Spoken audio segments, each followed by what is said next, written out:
Hello, my loves. I'm Kristen, and you are in the good. Welcome to those who are new here.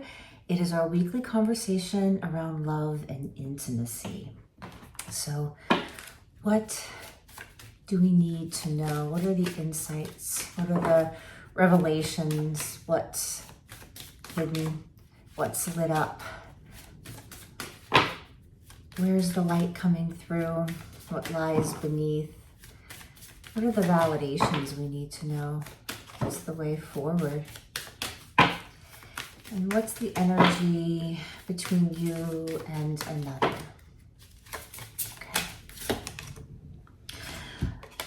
Longing and desire. So the energy between you and someone else is you are both in longing and desire for each other. But to be in longing and desire is to... What I feel is my body wants to so it feels like pause, hesitancy, like it's like I long for you. I crave you. But it's perhaps not all the way there yet. In whatever process the relationship is in, or the investigation of the relationship, the curiosity, the newness, the playness, the longing and the desire. There is a longing and a desire for more. There is a longing and desire to get to know, to understand, to see. It's like this person is taking a perspective on this object, on this sphere. It's reminding me that the heart is very spherical. It has a back and a front and sides to it. It's the whole heart. Somebody is looking at their whole heart from a distance, perhaps, or they're not including their heart in their decision making, in the choices. Perhaps they didn't make heart-centered choices. Someone here didn't make heart-centered choices. Or it's wanting to keep the heart at a distance for protection of the heart, but then also having this desire and this belonging. There's this woman, feels like a woman. There's this angel, it feels like this is taking notes. It could be drawing, right? Like this other participant who's present in this container that is of intimacy and love and investigation of the playfulness and the desire and the longing. It's like these two people are sitting in longing and desire together, but they're not next to each other yet. With the masks here, it's like people have removed their masks. Did you remove your mask and get vulnerable? Perhaps somebody also removed your they removed your mask. Isn't that interesting? It wanted to come out that way. Someone wanted to really see the real you. Maybe you removed their masks too. Maybe this is not two people taking off their masks, but there's a union here, two people that have removed each other's masks in some way and perhaps feel the need to get perspective because of the amount of vulnerable, because that is to be emotionally and psychologically intimate with someone. It's sitting with somebody, right? To be alone and quiet together and to be okay in that kind of presence that just is purely the authentic selves, unmasked together. But this feels like, I know that this is probably the person posing and the person taking the portrait, but this also feels like someone's taking notes. Someone is perhaps being a little bit too analytical or making a list, studying, kind of going over the wisdom and the knowledge that they bring to relationships And perhaps it is a journaling or a creative writing of sorts to be able to help process how relationships have sat in your heart, in your mind, in your body, and in that way processing to try to create a shift. Someone's writing or just, but they're not, it's like not overthinking, really. It feels more a real looking at oneself, the investigation of the self as we begin to move into a new direction in intimacy and relationship and love. Interesting. What is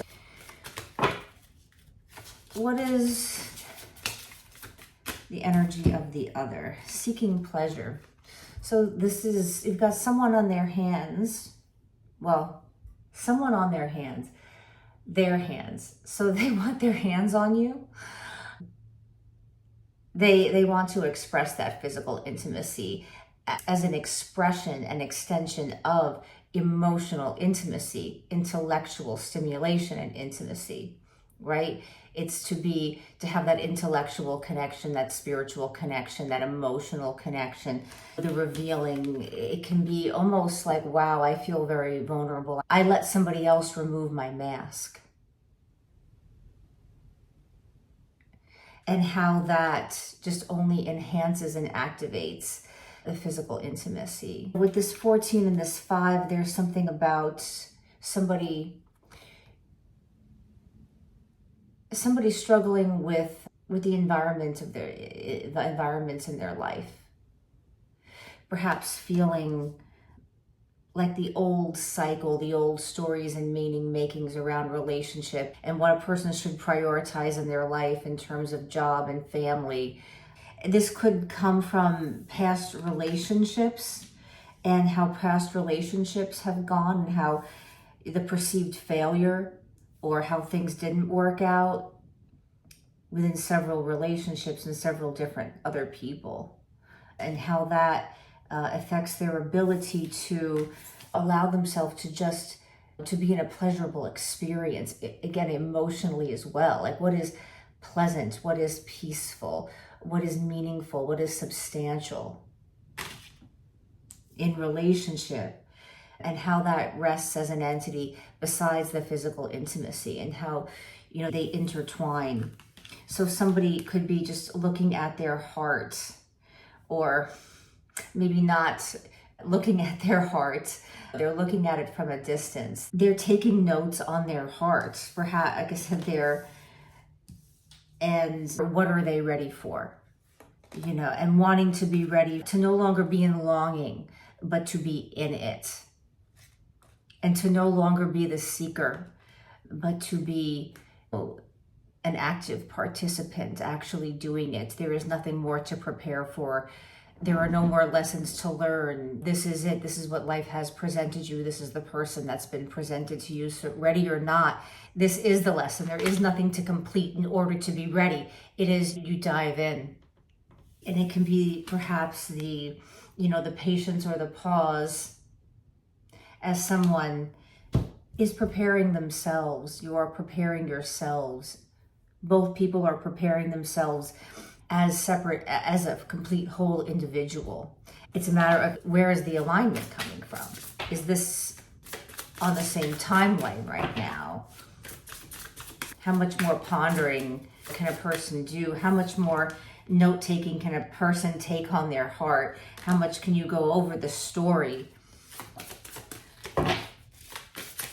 that you've already lived and be present with what you are rewriting, and understand you can rewrite a new history around love and relationship and intimacy, and how that functions in your life in a much more easy way. Something that you desire and feel it's inspirational. It warms up the body. It creates other inspirations. It is this creative force that allows everyone to feel more powerful. And it's like, are you ready? Are they ready? Are you guys ready? Is the we, are the us ready? How's it going? What's resonating? Let me know in the comments below. Let me know how you're feeling, and help each other out there. Be patient and kind and supportive of one another. One fell out.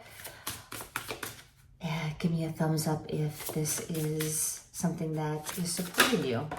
And don't forget to subscribe if you're liking this type of readings and resonating with me. I would love to have you as a member of the community. It would be an honor. Two have fallen. So the Queen of Wands has fallen out. So this is this fiery, passionate. It is the feminine energy that is active. This is a very sexy queen. She is blooming. She has a sunflower sitting at her root chakra. She has in her womb space. She is budding. She is full force. It's not again about waiting. There is fire behind her. There's fire behind you. And it's strong and it's steady. Oh my God, the Queen of Swords. So this is the side that is protective of oneself and of one's heart. This is, if we say that this is representative of you, them, both of you, right? There is that side that is seeking pleasure, that is a strong desirable human who is stable, forthright, has integrity, is very creative, knows how to, again, handle the amount of inspiration, the amount of energy that comes with an intimate partnership that makes everyone feel powerful. And then we have the Queen of Swords, who can be like, they, this can be masculine, feminine, both are sitting in the energies of, this is the past that has been traumatic, and I'm not going to forget it. I'm not going to take a blind eye to it. I'm not going to repress it. I'm going to be forward with it, but I'm not going to let it rewrite the whole story from now on. I'm simply going to have this be, these histories, as a part of what makes me stronger, makes me wiser, makes me understand what I want in relationship, makes me able to handle my passions in a strong, rooted way. This is the fire at the core of the center of the earth. You are connected to the earth and grounded. This is a grounded fire. This Queen of Swords also wants very clear communication. It's, I have been through all of this, and I am ready to communicate, and I need to be authentic and truthful and bold with you, because I have to be myself. I have to take the risk that there's going to be some things that we're not going to agree on, that it's not happy all the time, and it's not supposed to be. There are supposed to be parts where you're having to compromise, suss things out, have disagreements. But when there's a core of true compatibility and true understanding of who the person really is unmasked, and you like that person, there is a place to be able to work through the places where there are difficulties, differences, accepting a person for who they are, not minding the compromises, understanding that you can speak to what you need as well. It's not all about compromising just to them. And for some of you here, it's been really difficult because the evidence shows, well, if I ask for this, that person's gone. God forbid I ask for something for my needs, that person's gone, that person's gone, that person's gone. They all left the moment I stand up for myself. And it's true that we have been very vulnerable, been over-compromising, been, too receptive and not too giving, and not too receptive to what other people's needs are, and too giving to it and not allowing ourselves to receive enough. And that didn't work. And then it feels like, okay, I'm telling my truth. And then, wait, that seems too much for them. And there is this place of where, the miracle occurs, where despite how vulnerable it feels, how life can be difficult, there are cycles, people evolve and change, that we jump into this place of knowing that we no longer want to constantly seek in the longing, but to be present in what is real and what can stand the test of time with consistency. And you don't know until you try. And there can be this place of two people who are in a leadership place in their life, who have been through a lot, two people who have had traumatic experiences, stressful anxiety, but who can stand up and use that to be really clear about what they want. And someone being clear about what they want, it isn't about giving you less. It's about, or vice versa. It's about, this is how you can help me help you. And when we do that, we can both be creative souls that come together in a place of desire. We're on a journey of what desire means in different cycles of life in the relationship. As the relationship grows and transforms, desire shifts. And can we be ready to let go of the past completely, to take it for how it helped us? Again, how we have no choice but to accept all the parts of ourselves, because to fight it and to not to honor and live with it and accept it puts us in a place of constantly being in a loop of saying negative things about ourselves, or constantly putting everybody else down so that we don't have to feel so bad about ourselves. And we don't really want that. And we don't want to be all about, well, it has to feel good all the time. If it doesn't feel good all the time, I have to be overstimulated. I had a friend a long time ago where she just, like, it had to be that fresh new thing, the euphoria all the time. Otherwise, she just wasn't stimulated by it. She couldn't get into what I call the everyday, ordinary routines of life that can be really sexy.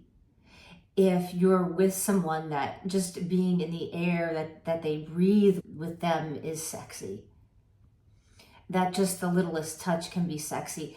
And it's, how do we, plant these seeds over time that can grow in different cycles of the relationship? We can always come back and water the next row in the garden, right? Because we want to bloom. We want to be blooming in that place of desire. Let's just do a little button up here. So feelings. So don't be afraid to express your feelings if you want them to express their feelings. If it's going to move forward, your feelings, no matter how much it might stimulate them, and stimulate them in also a way that can be uncomfortable. Sometimes feeling desire, especially if you're longing for someone and you're stimulating this, and they're working their process in coming to a new place, maybe redefining relationships with a completely different kind of person. You're probably a very different kind of person than they've ever been with before, and vice versa, you to them. And so, again, you have to be yourself. You have to say what you want. Say what you want. Like my Aunt Chris said, say what you want. You might get a yes and you might get a no. You might get a maybe, but you're not going to know unless you ask for what you want. And it's almost like, is there a place of being willing to sacrifice the fantasy for the idea that this could be something really rooted in reality? And there could be some patience and some timing around everybody feeling that they're in the place. Now, they're in the place to really be there for it. Now, if this is in a little bit of a stuck position, if things aren't quite moving forward, but you've got this really good feeling about this, like you're not 100% closing the door, there's really no need to. Obviously, you can see other people, you can talk to other people, you can flirt, you can date, you can explore. Sometimes even doing that kind of helps you gather an imprint of what you really want. And this person here, right? This person that we're discussing here, you can kind of go back, yeah, they really are. I'd really be having a lot more fun if they were here. That doesn't mean that you sit around and not live your life if things are in the place where they're still aligning in that way. I want to grab, just for those of you seeking a timing on any kind of communication, if you need some kind of timing on any kind of communication, you or them, because it's not about, are they going to communicate? I can't stand those readings where it's like, when are they? It might be part of your process to communicate and say what you want and say your feelings or not. You're going to know. And if it's not about desperation or having an agenda, it really is. Sometimes we go cold when we're not getting what we want. I know that I'll do that. So sometimes breaking the cycle could be expressing yourself. And again, taking that risk that you can't really upset someone that you're meant to be with or the next person that you're meant to be with. It's just on whatever timing it is. So let's just grab one in case you need to know timing. For those people who really need the timing, thank you. Knight of Wands, so something very quickly. Next couple of weeks, I will say. Anything else on timing? Queen of Wands, King of Wands. This is like, okay, so we have the Knight, the King, and the Queen of Wands. So this feels like intimacy coming, and whatever it is, spending more time physically together. By physical intimacy, it also means being emotional together in each other's presence, physically, being intellectually stimulated by each other in each other's presence, physically, and that creating just the most delicious experience with the desire that you've been longing for together. I am going to say this is coming up soon. I love you. Thank you for being here. I appreciate you. Check out the career reading that I do on Wednesdays. I always do weekly energies on Monday. Look for a video with all signs for themes for the year coming up in the very beginning, first week of January. And check out the meditations. I've got a bunch of stuff on the Celtic tree alphabet, bringing this plant medicine into meditations for you to lie down with, even just listen to while you're doing laundry or work. That's meditation too. Anytime you're taking a moment to breathe for yourself and to bring in healing medicine, whatever that is to you in the moment, whatever that means to you personally, that's meditative. I will see you on the next one. Bye.